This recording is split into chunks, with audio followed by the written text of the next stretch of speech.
Namibia lies in southwest Africa. The Namib Desert stretches for almost 2,000 kilometers along the coast. To the north, the desert is crisscrossed by several dry river valleys. One of them is the Huanib Valley. It runs through the desert for several hundred kilometers and ends in the sea.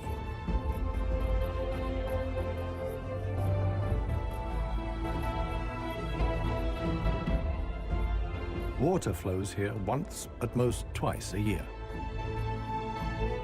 Only deep-rooted plants like anna trees can survive here. Only here, within the valley, can mammals exist in the long term. It is the home of the desert elephants. In contrast to their other African relatives, desert elephants live in particularly small family groups. They are so rare and their way of life is so special that they're under the constant supervision of scientists who've also given the elephants names.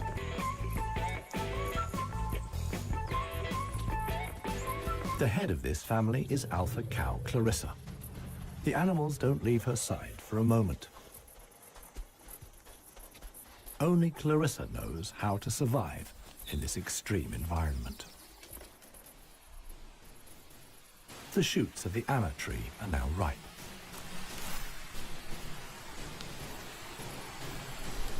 The pods contain protein-rich seeds.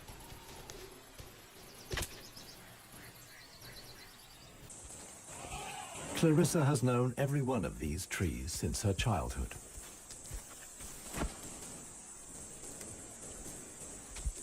Even the youngest, Maya, tries the shoots. Here, however, experienced trunk tip control is required. It's easier for her to get the protein she needs from her mother's milk. Desert elephants only have half the number of calves as other elephants. The male animals stay with their mother's family until they reach sexual maturity. With mock fights, they prepare for life without the protection of the females. Adult bull elephants are loners or travel in small groups. Jappy is the most skillful of them.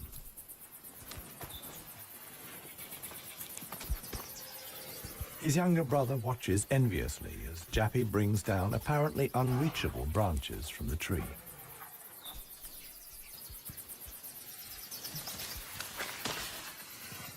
In the valley, Jappy is well known for such tricks. He learned them from his father. Friendship among bull elephants has its limits. Jappy is certainly not willing to share his branch with his younger brother.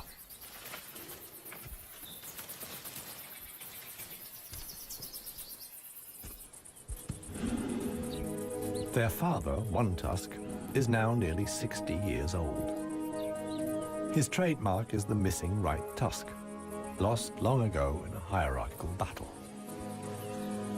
For years, he was the undisputed king of the Huanib.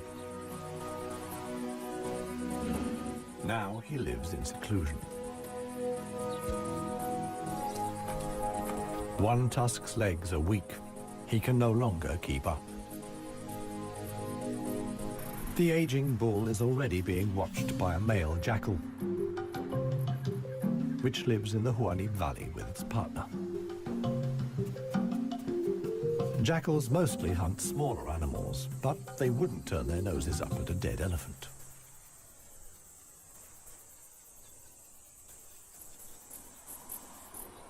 In a side valley, Clarissa has discovered a further source of food. There's a wide selection of bushes, grasses, and herbs.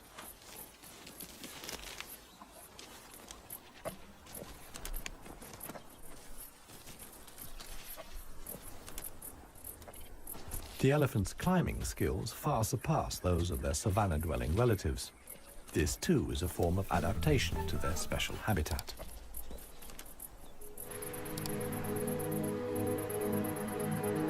Old One-Tusk has at last reached one of the anna trees in the Wallowing Valley.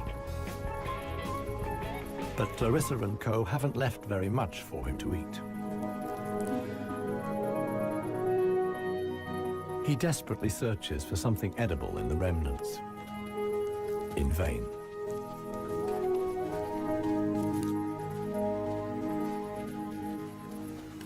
For the inhabitants of the Namib, survival is hard. They're used to going for long periods without water.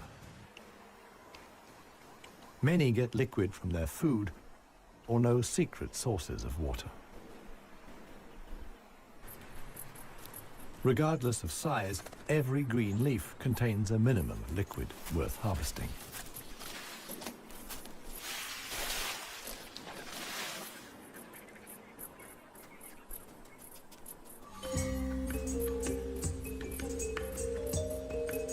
Outside the dry river valleys, there is scarcely any vegetation.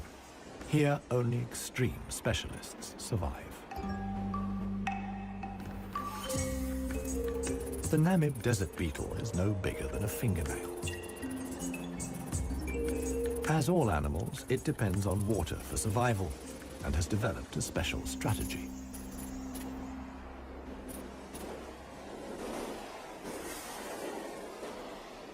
Even the tiniest traces of dampness in the air condense on its carapace. In time, a drop forms, which then flows directly into the beetle's mouth. This way of life limits the distribution of desert beetles to those parts of the desert that see fog. But where does the fog come from? The Namib is one of the few deserts in the world that stretch to the sea. The cold Benguela current from the Antarctic cools the seawater to a temperature of 12 degrees Celsius. When the water reaches land, it evaporates in the warm desert air. Around 200 days a year, the desert is wreathed in mist, which sometimes extends hundreds of kilometers inland into the dry river valleys.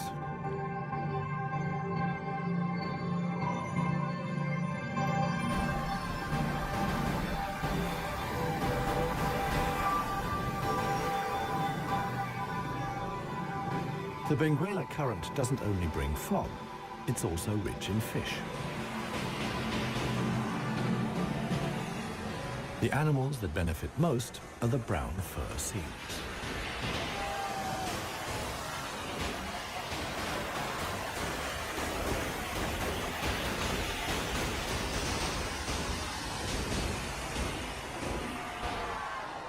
Their colonies are often home to 100,000 animals.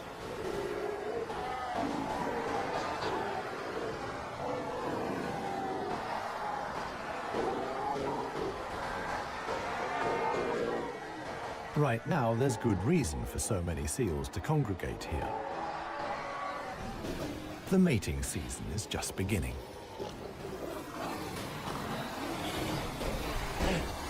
Everywhere, bulls are fighting for the right to mate.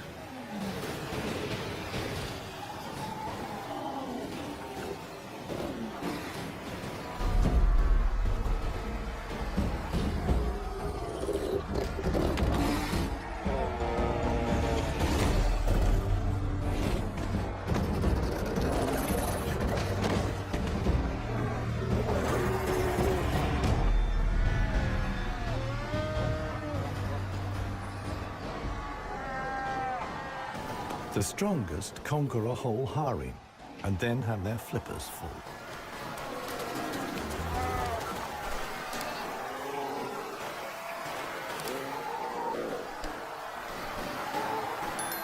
After mating, the males disappear into the sea. They're not involved in bringing up the young. The fog sometimes penetrates as far as the Wallowing Valley.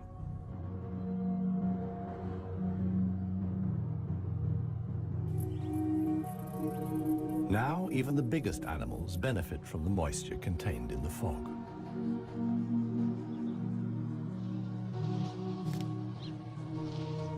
Jappy and his brother can take on a lot of liquid from the drops of dew on the plants they eat. This allows the elephants to go without water for up to 4 days at a time. The pair are still on the move together. This will soon change.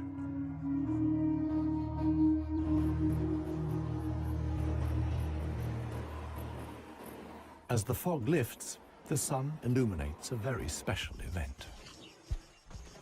Families of elephants from other dry river valleys are on their way to the Huanib Valley. They're following the calls of their relatives, which they pick up via the soles of their feet, as via a stethoscope. More and more elephants join Clarissa's family. Some of the animals haven't seen each other for years and exchange affectionate greetings. Jappy and his brother are also aware of the arrival of the females. When it comes to attracting a cow, in a flash, companions become rivals. Once upon a time, one tusk was also aroused by all the excitement. Today, it no longer has any significance for him. He wouldn't be able to deal with confrontations with other bulls.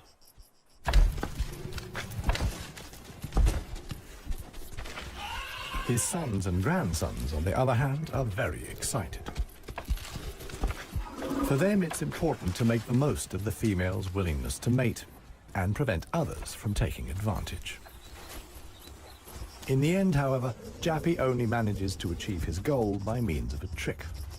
He abducts the alpha cow, Clarissa.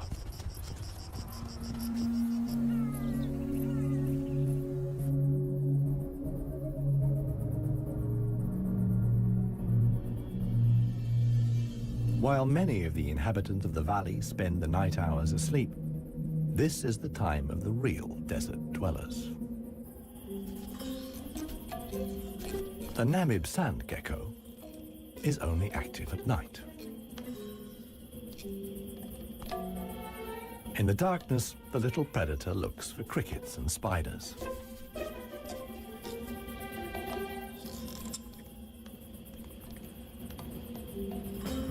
Like a frog's, its toes are webbed. This enables the lizard to seemingly fly across the dunes without sinking into the sand.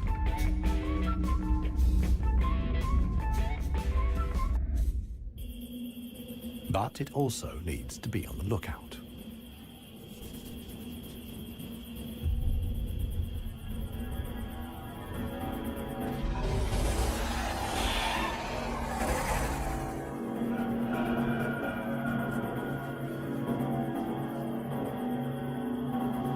A sidewinding adder. Similar to desert elephants, beetles, and geckos, the snake has a hard life in the Namib. It has to hunt successfully to survive.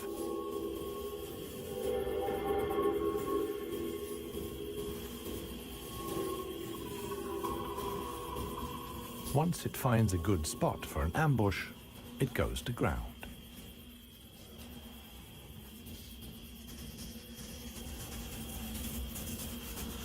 The snake is a predator that lies in wait for its prey, relying completely on its camouflage.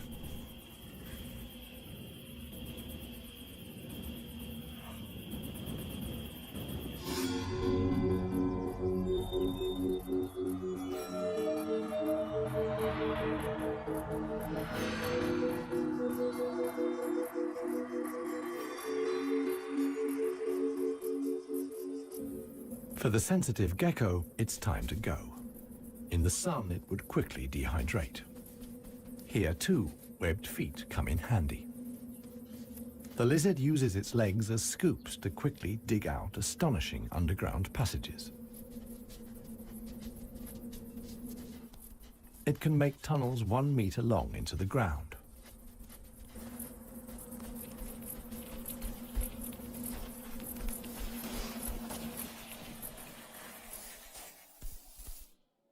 Here, it's safe.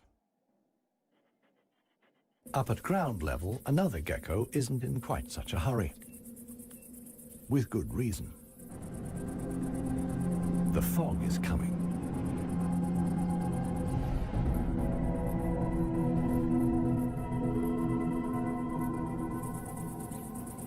The lizard's large, mirror-like eye surfaces allow the fog to condense here.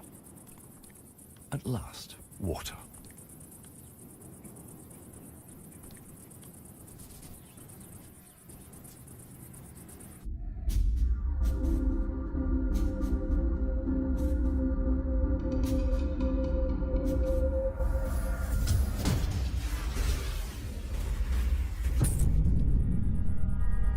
The waiting paid off. This morning, the sidewinding adder can have breakfast and get some liquid into the bargain.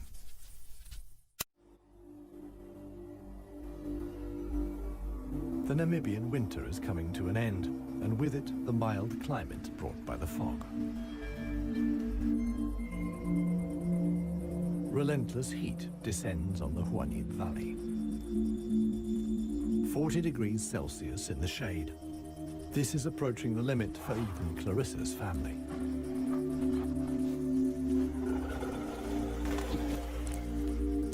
Elephants don't sweat, and so protect themselves against overheating by fanning their ears. But it seems too hot, even for that. The heat is hard to bear for all the animals, but for the youngest, the sun can be lethal. Maya is really suffering.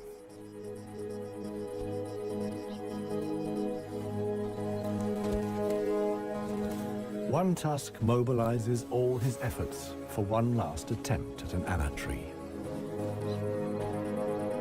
But he no longer has the strength. Exhausted, he withdraws to the shade. During his long life, his legs have carried him more than 400,000 kilometers. As with most bull elephants, the last few steps he will take alone. Despite the heat, Clarissa can't afford to take a break. She urges her family to move on. Desert elephants have to spend up to 20 hours a day eating 200 kilos of plant material.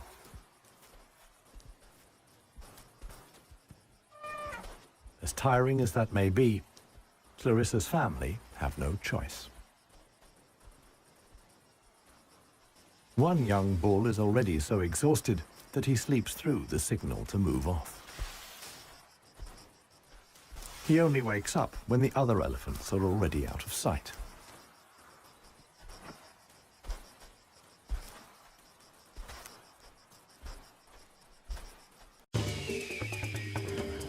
This show was created for you and your family to watch together. Welcome to Nat Geo Wild. It finally dawns on him that he really is all alone. Clarissa and the rest of the family have noticed his absence. The animals try to locate each other via smell using their trunks, which are extraordinarily sensitive.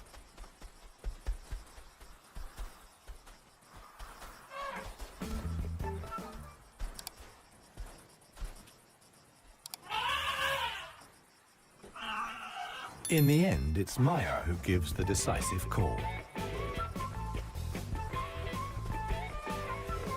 Now the straggler knows which way to go.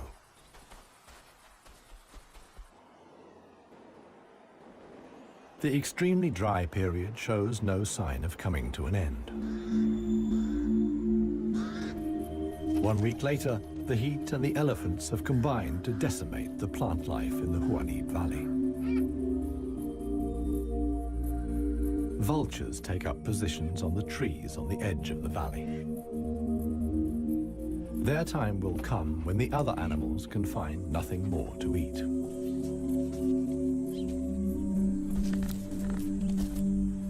For Clarissa's family, a dead tree now becomes the sole source of food. In the desert, a tree of this size takes years to break down. And it's the elephants that turn it into food again for the other animals. They themselves only use 60% of what they eat. The rest they excrete undigested. In this way, they distribute seeds, like those of the anna tree. Some animals, like the helmeted guinea fowl, take the majority of their food from what the elephants deposit. In times of scarcity, even the Huanib Valley baboons look for something edible in the elephant's dung.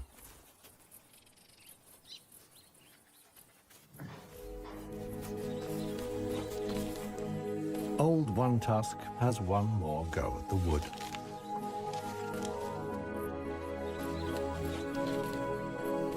But elephant molars only grow back 6 times.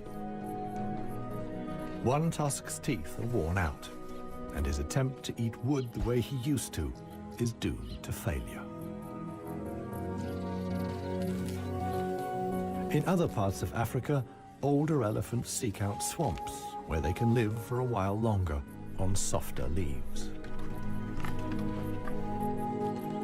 Here, there is no such possibility.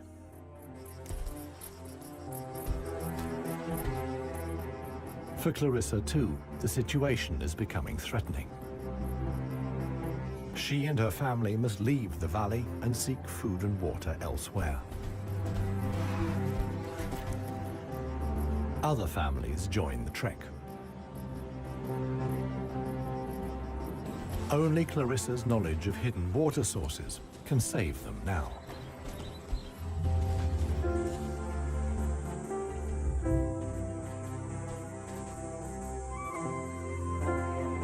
Scarcely any animals are left in the valley. Even the jackals are leaving.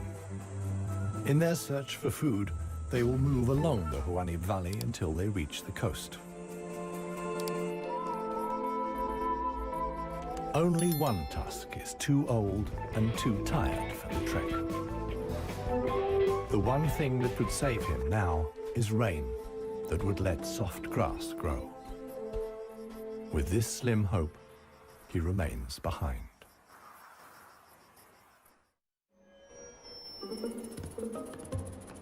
The Namib desert beetle is also looking for something to eat.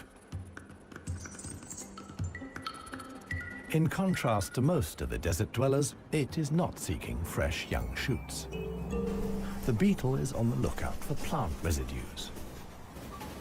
The unceasing wind is a help. It sweeps fragments of plant life together in valleys and hollows between the dunes. Mostly it's just a few bits of leaf. But sometimes it collects and becomes something like a herbal rubbish dump. Although the plants are completely dried out, they still contain important nutrients.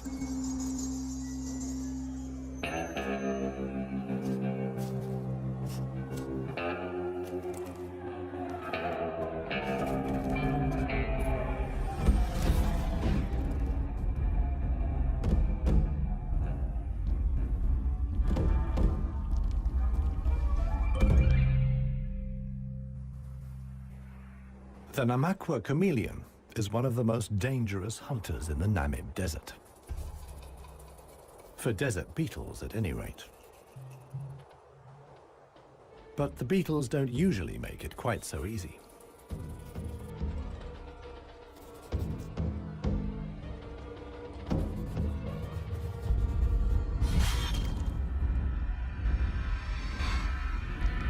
The beetles aren't only full of protein, but also provide essential liquids for the lizard.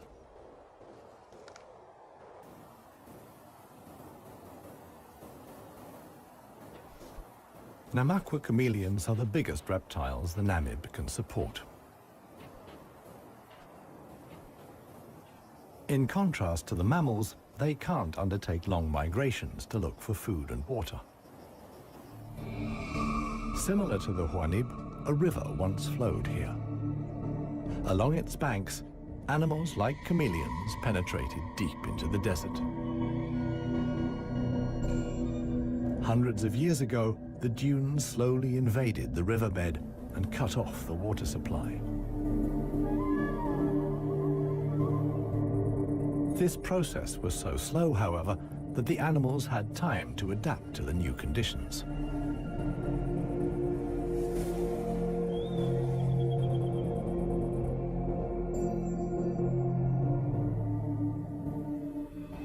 The mammals didn't need such a long period of adaptation. Their ability to migrate over long distances enabled them to conquer the desert much more quickly.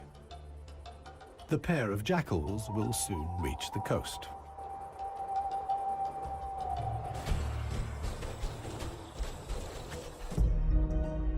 Clarissa, meanwhile, is still searching for water. Little Maya is already exhausted.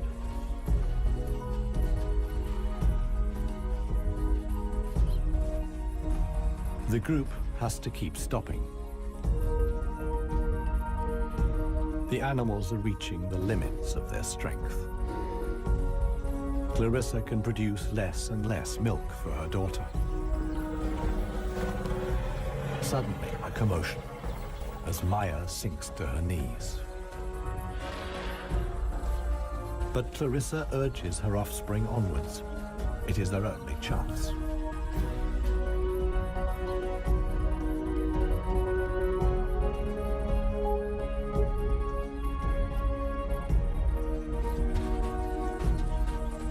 As dusk falls, they finally arrive.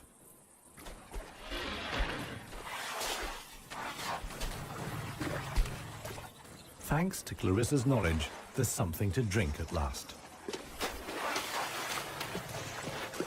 Adult elephants can get by on 100 liters of water a day.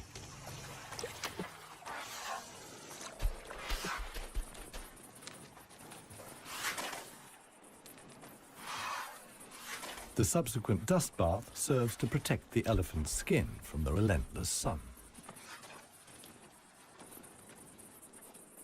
The trek to the next source of food is long. The following morning, Clarissa will move on.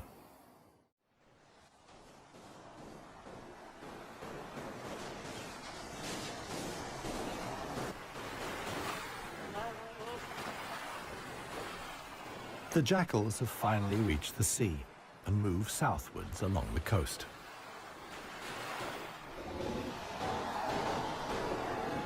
The new generation of brown fur seals is just arriving. Many of the mother animals are heavily pregnant.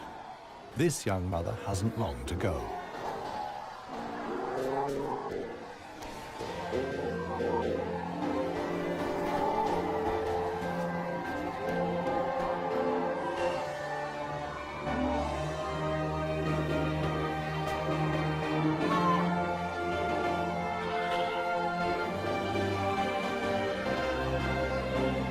The mother at once welcomes her offspring into the world.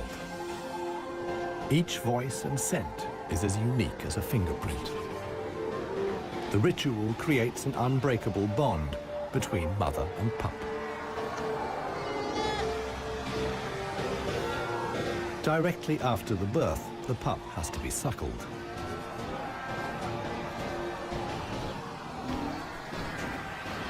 The newborn is a little clumsy.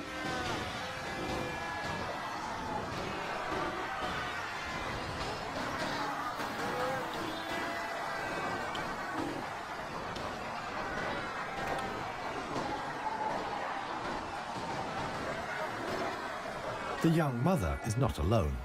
Tens of thousands of other females have also given birth. Space is at a premium in the colony, a risky situation for the babies.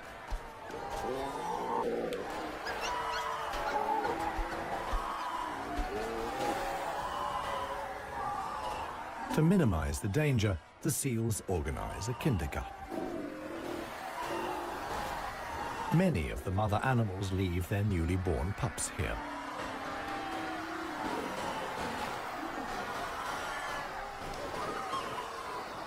The nursery not only offers the young pups protection, but also makes it easier to find them later.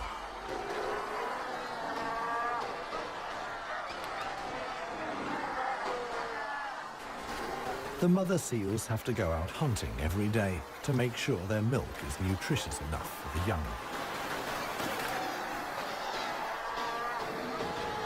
But when choosing the location of the kindergarten, they forgot about the tide.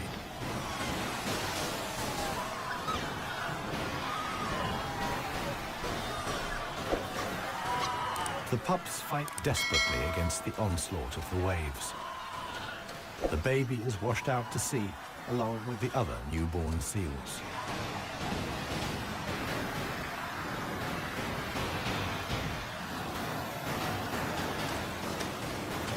Seal pups can swim, but they don't have the protective layer of fat of adult animals. The pup fights for survival. Another is slowly but surely losing the battle. Within a few minutes, the pups are so exhausted that they can no longer keep their heads above water and drown.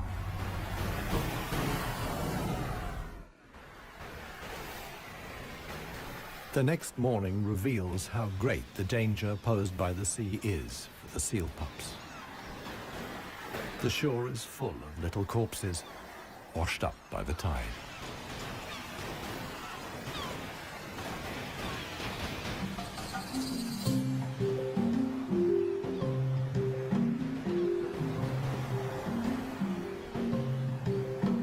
The jackals from the Huanib. The pair have traveled hundreds of kilometers from the arid valley.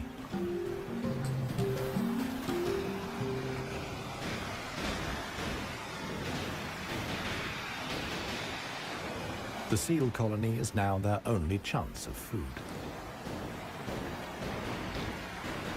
Jackals aren't choosy.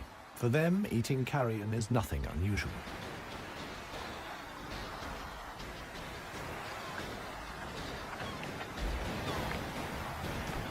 They'll be spending the coming weeks at the seal colony.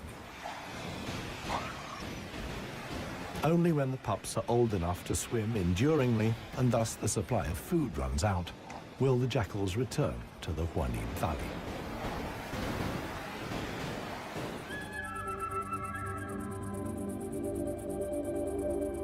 It's not only the jackals that undertake such long treks. The other inhabitants of the Huanib have a long way to go.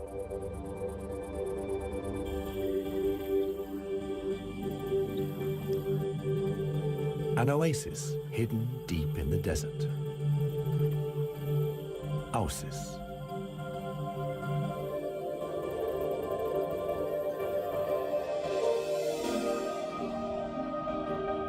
It lies like an emerald in the middle of the desert.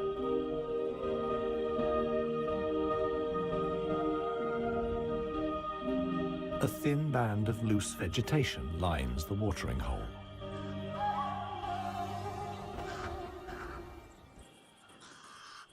The pied crows are getting worked up about something.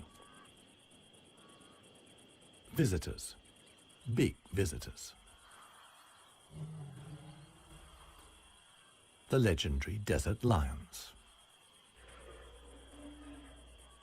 Desert lions are so unbelievably rare that scientists have fitted them with transmitter collars so that the big cats can be monitored and protected.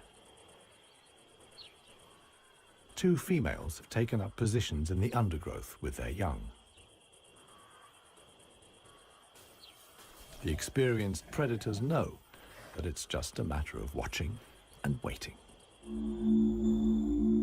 And indeed, many animals are making their way here.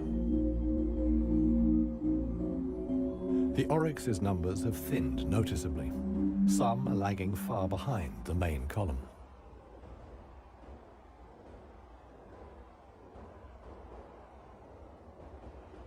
After more than 10 days' trek, the first animals finally reach the source. Cautiously, they approach the steep bank. They're in danger of sinking into the soft ground.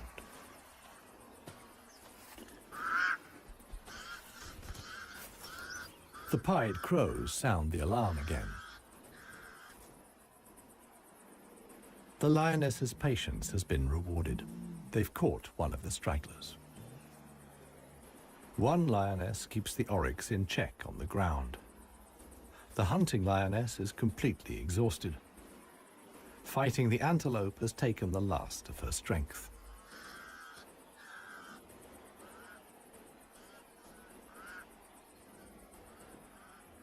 She drags herself back to the bushes to get her cubs.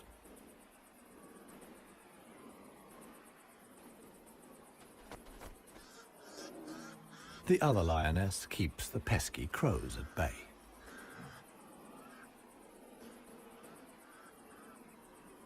Luckily for the huntress, the cubs quickly grasp the situation. They can hardly wait to get their teeth into some fresh food. All the animals here are fighting for survival. The lionesses won this round. They've enough food now to last the coming weeks.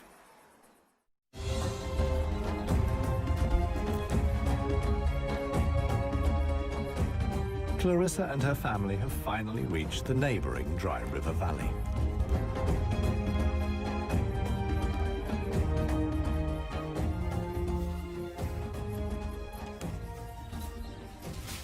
The experienced cow knew instinctively that in times of drought, there was some precious greenery here to feed on. The exhausted animals can at last fill their stomachs again.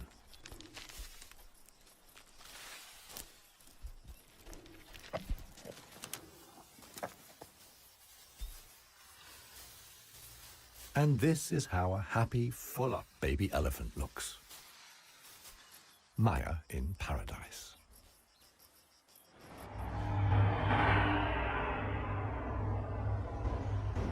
A strong wind blows in from the coast, and sandstorms form in the hinterland.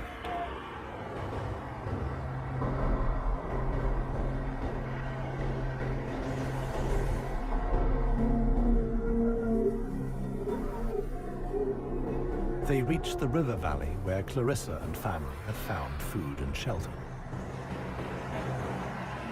Sandstorms like these are the harbingers of heavy rain. Experienced elephant cows like Clarissa know what that means. As soon as it rains, the dry river valleys will be turned into raging torrents that wash away anything in their path. Imminent danger for the family of elephants. Time to move on again. Now the safest place to be is outside the valleys. How right Clarissa was can be seen the following day. Water in the dry river valley. Only every 10 years or so is the rain strong enough for the flood wave to reach the sea.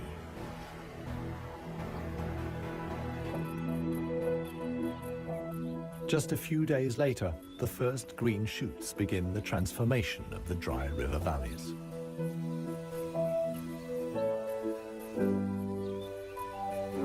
The Huanib Valley, too, is bursting with new life as the first exiles return.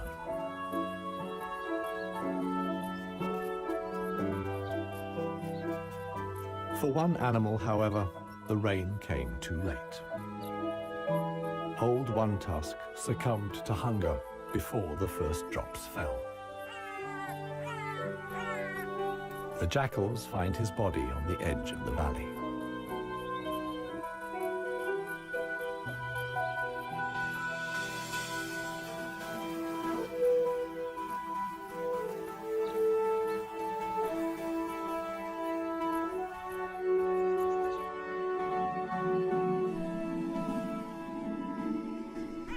The jackals don't approach the body until evening.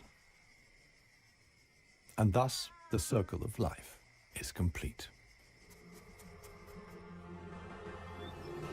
The next morning, long unheard calls echo through the valley.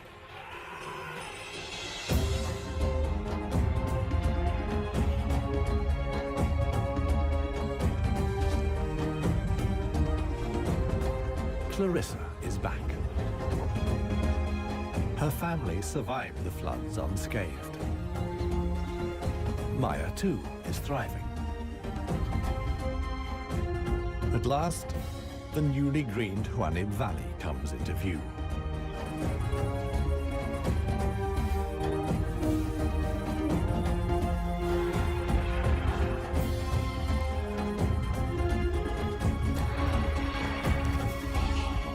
Clarissa's family is home again.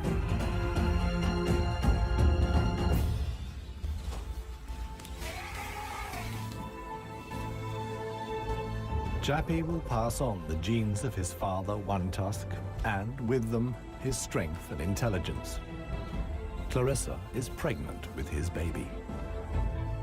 The alpha cow will induct each new generation into the secrets of the desert elephants. This is essential for their survival. The Huanib River Valley is probably the last real wilderness in Namibia, one in which only the cleverest, most intelligent of the animal world can survive. A life of extremes in the home of the desert elephants.